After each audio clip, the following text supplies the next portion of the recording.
As profundidades tarterianas de Carcere. É um plano de exílio. É o plano de prisão do multiverso. É onde os derrubados tramam seu retorno. Carcere parece o menos abertamente perigoso dos planos inferiores, mas a primeira impressão desaparece rapidamente. Mares ácidos e atmosferas sulfurosas podem ser raras neste plano, e não há áreas de frio cortante ou infernos de calor intenso. O perigo de Carcere é algo mais sutil. O plano é um lugar de trevas e desespero, de paixões e venenos, e de traições destruidoras de reinos. Em Carcere, o ódio corre como um rio profundo e lento, e não há como dizer o que a onda de traição vai consumir a seguir. Disse que um prisioneiro de Carcere só pode escapar quando se torna mais forte do que tudo que o aprisionou lá. Essa é uma tarefa difícil em um plano cuja própria natureza gera desespero, traição e ódio por si só.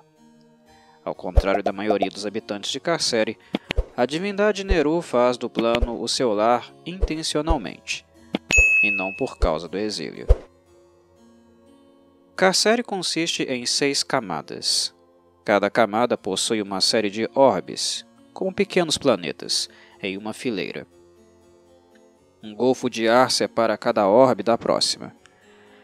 Em uma determinada camada, poucos detalhes distinguem uma orbe da próxima, e é possível que o número de planetas semelhantes a orbes em cada camada seja infinito. A gravidade aqui é normal. Nas esferas, esta é exatamente como a do plano material. Entre orbes, entretanto, não há gravidade, o que facilita a viagem para aqueles que podem voar além das garras de cada orbe. O tempo decorre normalmente e Carcere pode se estender infinitamente em extensão, mas possui componentes finitos na forma de seus minúsculos planetas. O plano também é divinamente mórfico e Neru ou qualquer outra entidade com poder de divindade menor ou maior pode alterar sua paisagem. Criaturas mais comuns consideram Carcere indistinguível do plano material, pois o plano responde a magias e esforço físico normalmente. Aqui não há traços elementais ou energéticos. Portais de muitos planos viabilizam a viagem de ida para Carcere, mas quase nenhum garante a viagem de volta. Uma exceção é o rio Styx, que atravessa a primeira camada, misturando-se aos pântanos e canais que cruzam as orbes desta, em seu caminho para o deserto cinzento de Hades. Quase nenhuma criatura vive aqui voluntariamente. Os exilados, os evitados e os derrotados são enviados para cá, assim como os traidores e as almas daqueles com ambições dissimuladas. É o plano da prisão, pura e simplesmente. Os residentes de Carcere são, portanto, uma mistura de raça e cultura. Quase sempre conspiram e planejam para deixar este lugar maldito e encontrar o caminho de volta para suas casas e posições anteriores. Além de prisioneiros e peticionários, Carcere hospeda demônios que participam da interminável guerra de sangue. Demônios, diabos e Yugoloths vagam pelo plano, assim como pesadelos galopantes e outros forasteiros malignos. Mesmo se quisessem, os peticionários de Carcere não podem ir embora, então eles guardam um forte ressentimento pelos visitantes que estão apenas de passagem. A maioria dos peticionários são almas que abusaram da confiança e traíram amigos ou família. Normalmente, eles não mantêm memórias de suas vidas passadas, mas permanecem traiçoeiros. Eles mentem constantemente, compulsivamente e com grande astúcia. Os peticionários de Carcere residem em uma das 5 camadas de acordo com sua traição particular. Ortris detém políticos e traidores nacionais, e Catris detém aqueles que se entregaram à luxúria animal quando a lógica e a razão teria sido uma decisão melhor. Menetes aprisiona acumuladores que poderiam ter ajudado outros com sua riqueza, mas não o fizeram. E Colotes confina os mentirosos cujas inverdades prejudicaram outras pessoas. Finalmente, Porpates é o lar de pessoas superficiais e egocêntricas que se recusaram a ajudar os outros quando surgiu a oportunidade. Carcere é chamado de Reino Sextuplo, porque tem 6 camadas aninhadas umas nas outras como pequenas bonecas de madeira. Em cada camada, uma fileira de pequenos planetas se estende em 2 direções e em direção ao infinito. Muitas das camadas estão marcadas pela batalha e destruídas, sendo este o legado da Guerra de Sangue. Enquanto muitos permanecem alheios à guerra que assola os planos inferiores, partes do plano são usadas como campos de treinamento e até mesmo de batalha. O sentido da visão é normal em Carcere, mas ao contrário do plano material, a luz natural parece escoar para cima de cada orbe, banhando tudo com uma luz avermelhada. O sentido da audição também opera normalmente. Ortris. Ortris, a primeira camada de Carcere, é um reino de vastos pântanos e areia movediça. O rio Styx corre livremente através da camada, saturando o solo com sua magia.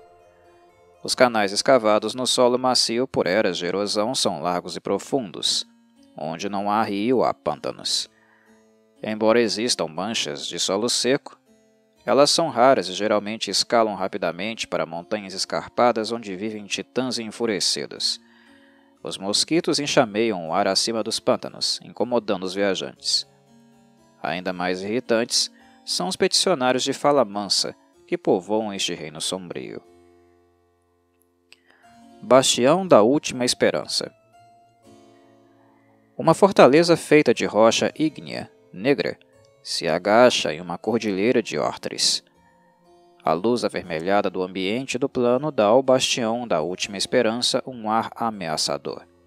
Apenas uma entrada se oferece, e aqueles que entram não podem deixar de notar que a entrada se assemelha fortemente à boca de algum enorme sapo demoníaco. Ninguém governa o Bastião. Em vez disso, este serve como uma espécie de posto avançado para anarquistas. Aqui, um viajante pode obter todos os tipos de documentos falsificados, alterações cirúrgicas para ajudar um disfarce permanente e vários outros bens e serviços nefastos. É um bom lugar para encontrar assassinos, espiões e outros de má reputação. Mas os viajantes astutos se lembram de que estão em um plano cheio de traidores, por isso não confiam em ninguém dentro das muralhas do Bastião. Monte Ortris. Os picos mais altos das cadeias montanhosas em duas das orbes desta camada alcançam uma altura absurda, apenas ligando o abismo planetário entre elas. No cruzamento está um palácio titânico de colunas de mármore branco, anfiteatros e galerias. Aqui vive uma raça de titãs, banidos do plano material há muitas eras. O senhor titã do Monte Ortris, Cronos, reside no centro de seu palácio em uma sala do trono com 1 milha de largura. Os visitantes podem buscar audiências com ele para ouvir sua sabedoria, mas aqueles que buscam tal conselho devem estar sempre cientes de que a raiva de uma eternidade de confinamento que possui o titã pode atingir inesperadamente aqueles que entram e saem do modo como querem. Cronos tem o poder de uma divindade menor e é capaz de alterar o Monte Ortris. Catris. As órbitas da segunda camada de Carcere são cobertas por selvas fétidas e planícies escarlates. O fedor de decomposição enche o ar, uma podridão alimentada por secreções ácidas de plantas da selva. Aqueles sem imunidade ao ácido logo são reduzidos aos seus materiais componentes, sem ficarem muito tempo entre as árvores balançando. Já as planícies de Catris são mais habitáveis. Prados vastos e varridos pelo vento cobrem a camada. Alguns lugares possuem folhas afiadas como navalhas, que podem cortar um viajante que esteja muito apressado ou descuidado com elas. O Boticário do Pecado. Localizado nas profundezas das selvas fétidas de um orbe de Catris está o Boticário do Pecado. O boticário é construído com sucata de madeira habilmente tecida no topo do tronco de uma grande árvore, elevando a estrutura de um andar bem acima dos galhos ondulantes das folhas carregadas de ácido abaixo. Passarelas suspensas por corda fornecem acesso acima da copa das árvores, embora seções aleatórias estejam ausentes, possivelmente vítimas de tempestades cáusticas. Venenos e ácidos mundanos e exóticos são comprados e vendidos no boticário. Um demônio chamado Criador do Pecado comanda o boticário. Um glabrezo, de habilidades médias, exceto por sua afinidade especial com ácidos e venenos. Ele se deleita com todas as coisas venenosas. Quanto mais diabólicas, melhor. O Criador do Pecado fabrica muitas substâncias danosas exclusivas, sintetizadas em seu laboratório extra-classe. Ele pode vender desde um frasco a barris com milhares de doses. O tamanho da compra ou a natureza do comprador não tem a menor importância para ele. Minetes. A terceira camada de Carceri é preenchida com areia. A areia picante é impulsionada com tanta força pelo vento que pode flagelar um ser exposto até os ossos em questão de horas, caso surja uma das terríveis tempestades de vento no local. Tempestades de areia têm uma probabilidade baixa de ocorrer em qualquer área a cada 24 horas. Todos os que vivem nesta camada, tanto os mortais quanto as criaturas demoníacas, se cobrem com roupas de tecido espesso para bloquear a areia abrasadora. Tornados são comuns em Minetes. Para evitar esses perigos, os peticionários vivem em miseráveis covas cheias de areia, cavadas à mão. Seus poços brutos devem ser constantemente cavados para fornecer até mesmo o menor abrigo. Tumbas de areia de Pyrafion. Pyrafion é o nome de uma cidade desaparecida, construída em um orbe de Minetes eras atrás. Essa cidade está enterrada há muito tempo, mas suas avenidas inundadas de areia, torres esmoronadas e pórticos de lodo ainda permanecem muito abaixo da superfície móvel da camada. Às vezes, as areias movediças revelam Pyrafion por 1 hora ou mais, mas esta é sempre engolfada novamente pelas areias, sufocando a maioria das criaturas que foram tentadas por sua aparência e entraram na cidade devastada. Aventureiros particularmente engenhosos se esconderam para encontrar subúrbios remotos da cidade durante suas fases de submersão. Histórias de horror andam de mãos dadas com esses relatos, que falam de górgonas, semelhantes a dragões que nadam pela areia como se fossem água. Também mencionados são os remanescentes de ex-habitantes que abrem caminho pelas ruas como mortos-vivos petrificados, tão desgastados e erodidos que pouco se pode discernir sua raça ou tamanho original. Colotes. A quarta camada de Carceri é um reino de montanhas tão altas, ásperas e cruéis que confundem a imaginação de um viajante do plano material.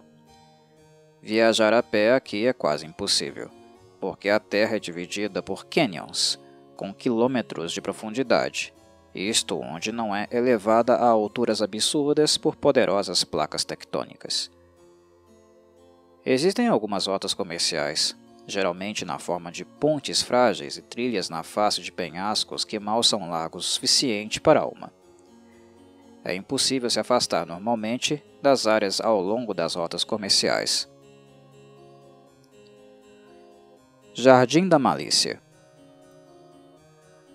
Os jardins suspensos de Colotes são encontrados em uma única esfera da camada que os viajantes fariam bem em evitar.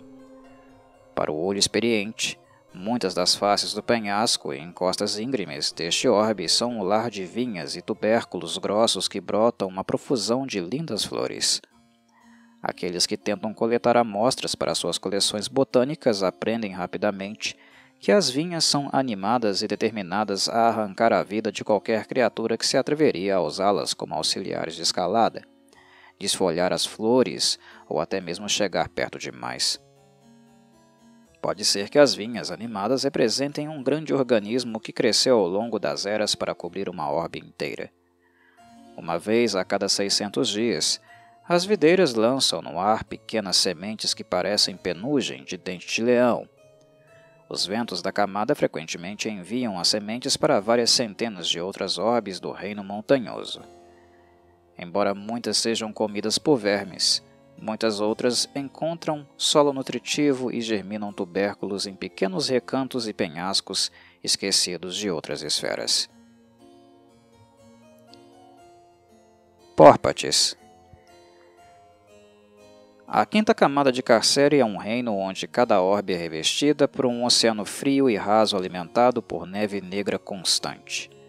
A neve e a água são levemente ácidas, causando ferimentos em poucos minutos de exposição direta. Estruturas artificiais não duram muito em Pórpates. Pequenas ilhas, pouco mais altas do que bancos de areia, se erguem acima das ondas. A maioria dos peticionários vangloria-se do topo das pequenas ilhas de bancos de areia, prometendo qualquer coisa para aqueles que possam resgatá-los. Apesar de suas súplicas, eles recompensam qualquer ato de caridade com traição na primeira oportunidade. Há outro titã exilado morando aqui, mas até seu palácio está meio afundado e lentamente se desintegrando diante das ondas ácidas. Navio do Sem. Uma embarcação chamada Navio do Sem trafega nas ondas frias dos mares de Pórpates, embora em alguns relatos esta seja referida como a Caravela Branca. Ela parece como uma espécie de caravela fantasma não tripulada por qualquer tipo de tripulação visível, e vagueia entre as ilhotas de muitos orbes, de alguma forma desaparecendo em um orbe e aparecendo em outro, pegando almas perdidas e outros viajantes que são corajosos ou tolos o suficiente para adentrá-la. Os passageiros logo descobrem que aparentemente ninguém se move a bordo da caravela. O convés inferior e o porão são preenchidos com exatamente 100 sarcófagos de pedras sem adornos. Ninguém jamais abriu com sucesso um sarcófago e viveu para contar a história. Sempre que isso é tentado, alguma calamidade não registrada devora todas as criaturas que estão a bordo, e da próxima vez que o navio chega a um novo porto, fica totalmente vazio. Há histórias de que o navio busca entregar sua terrível carga, mas espera o fim dos tempos para fazê-lo. Entre as limpezas, que ocorrem quando os curiosos tentam abrir um sarcófago, os viajantes, na maioria peticionários, demônios ou outras criaturas, infestam o navio. Alguns fazem dele seu lar temporário, felizes por se moverem de um lugar para outro por qualquer força misteriosa que controle a caravela. Esses habitantes têm uma visão muito sombria dos visitantes que desejam abrir um sarcófago. Ágates. A camada mais fria de Carcere também é a mais baixa, ou mais interna, dada a natureza aninhada deste plano. Ao contrário das outras camadas, Ágates tem apenas uma única orbe, uma esfera de gelo preto com listras vermelhas. O ar é extremamente frio e gera dano progressivo em exposição contínua. Esta camada possui o menor traço negativo dominante. Os peticionários aqui estão meio incrustados no gelo, suas mentiras congeladas em seus lábios. Necromanteion. Uma cidadela negra esculpida no gelo é o foco do reino da divindade maior Neru. Neru é uma divindade da morte e é chamado de ceifador, o inimigo de todo o bem, o portador das trevas e nomes semelhantes. Os peticionários estão congelados no chão, paredes e tetos do Necromanteion, assim como estão no gelo circundante. A entrada deserta leva rapidamente a um amplo salão chamado Templo Oculto, que rasteja com mortos-vivos de todos os tipos. O brilho pálido e verde das lanternas carniçais ilumina a área. Centenas de altares de ônix estão uniformemente espaçados ao redor do salão, e clérigos demoníacos cantam constantemente estrofes de um ritual necromântico medonho. Além de cantar, os sacerdotes demoníacos passam horas intermináveis assistindo a experimentos grotescos em carne necrótica empilhadas em outros altares. O trono de Neru fica no centro do templo oculto, e ai daquele que perturbar este senhor esquelético vermelho ferrugem, vestindo uma capa preta opaca. Sempre nas mãos esqueléticas de Neru está seu cajado ceifador de vidas, que projeta uma lâmina semelhante a uma foice de força escarlate que tem o poder de matar qualquer criatura. O templo oculto possui várias câmaras satélite. Algumas reservam comida e quartos para os clérigos demoníacos. Outras têm celas para cativos vivos destinados a serem amarrados em um altar de ônix, ou se tornarem comida para um clérigo faminto. Já outras são cofres especiais onde as relíquias da fé de Neru são seladas. Finalmente, pequenos túneis conduzem mais fundo no gelo da camada, supostamente conectando-se a abóbadas de horror tão medonhas que até mesmo sacerdotes demoníacos se esquivam de explorá-los. Lamentos e sussurros sobrenaturais, constantemente, surgem das profundezas.